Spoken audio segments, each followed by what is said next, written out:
आगामी निवडणुकांच्या पार्श्वभूमीवर नवमतदारांमध्ये मतदानाविषयी जनजागृती करण्यासाठी मेरा पहला वोट देश के नाम हे अभियान राबवण्यात येत आहे।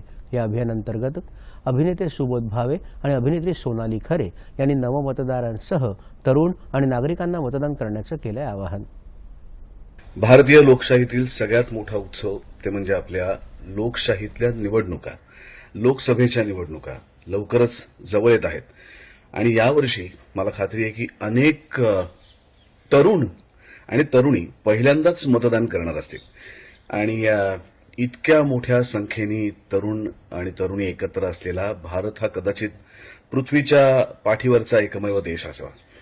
त्यामुळे तुम्ही सगळ्यांनी मित्रांनो आणि मैत्रिणींनो मतदान करणं आवश्यक आहे आणि त्याच्यासाठी तुमचं नाव मतदार यादीत नोंदवलं जाणं आवश्यक आहे। त्यामुळे आजच तुम्ही लगेच निवडणूक आयोगाच्या वेबसाईटवरती जा आणि नवीन मतदार म्हणून स्वतःची नाव नोंदणी करा, कारण या लोकशाहीच्या सगळ्यात मोठ्या उत्सवात तुमचा सहभाग असणं खूप महत्वाचं आहे।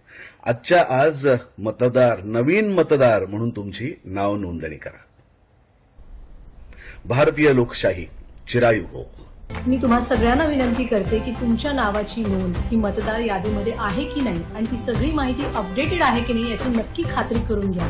आपल्याला एक मोठा अधिकार दिला गेलाय, तो म्हणजे मतदानाचा अधिकार। आपला हक्क आहे तो, त्यामुळे एक जबाबदार नागरिक बनूया आणि मतदान करूया।